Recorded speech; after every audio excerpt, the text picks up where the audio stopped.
you, and so glad that you're willing to stand for this nomination, be considered for confirmation. Thank you, Senator. As you know, the administrative state has been crushing the American people for some time. This is often perceived as a soft exercise of power, but the way it's experienced by the American people is anything but soft. You know, in 2024 alone, our administrative agencies promulgated enough regulations that together they produced a combined net economic impact of about $1.5 trillion. So you add that to where the federal regulations promulgated prior to 2024 stood, which estimates vary wildly, but a lot of people have estimated those regulations in effect previous to that time as being somewhere in the range of maybe $2.5 to $3 trillion. We're now looking at a federal regulatory system that imposes costs that more or less rival that which we spend on federal income tax as an entire country.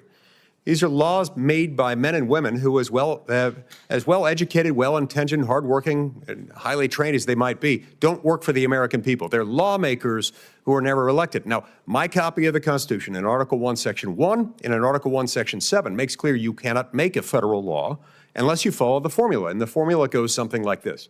You got to pass the bill in the House, and you got to pass it in the Senate. Most of the time, it doesn't matter what order, unless you're dealing with a revenue bill. But you got to pass the same text in both houses, and then present it to the president, who may sign it, veto it, or acquiesce to it. At the conclusion of that process, the legislative bell has been rung. Then and only then may you make a new federal law or change an existing federal law. But the means by which Congress has, since the late 1930s, been delegating this lawmaking power has completely reversed the equation, such that the American people are now subject to this Byzantine labyrinth of federal regulations. And, it brings to fulfillment a warning made by James Madison in Federalist 62, who said, in effect, it'll be of little avail to the American people that their laws may be written by men of their own choosing if those laws be so voluminous, complex, and ever-changing that they can't be read and understood, anticipated from one day to the next as to what the law actually requires. Only it's much worse than James Madison's warning, because it's not just that they're ever-changing, voluminous, and complex, such that you can't know what's happening. They're not even written by men and women of our own choosing.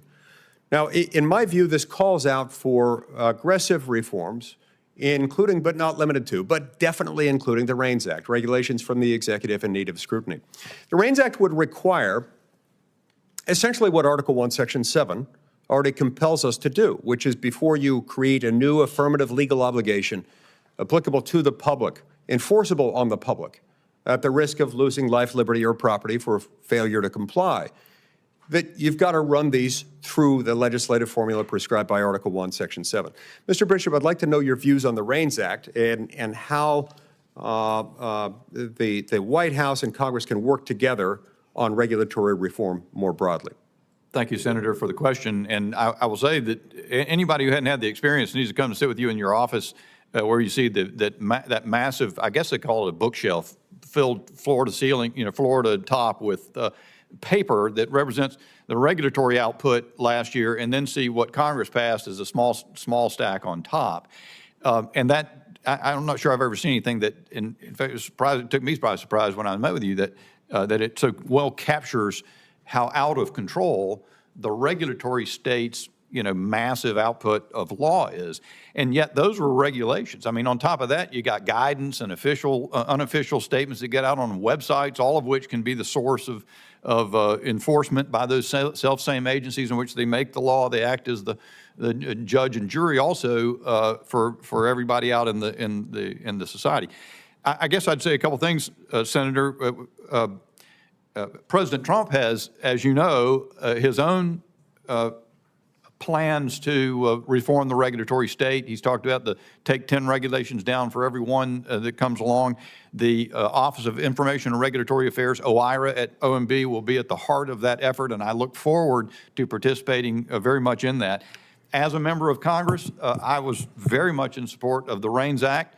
In fact, we tried to do something similar in North Carolina. We did have a great regulatory reform agenda that was very successful in North Carolina, so I know it can be done. I think REINS has great merit.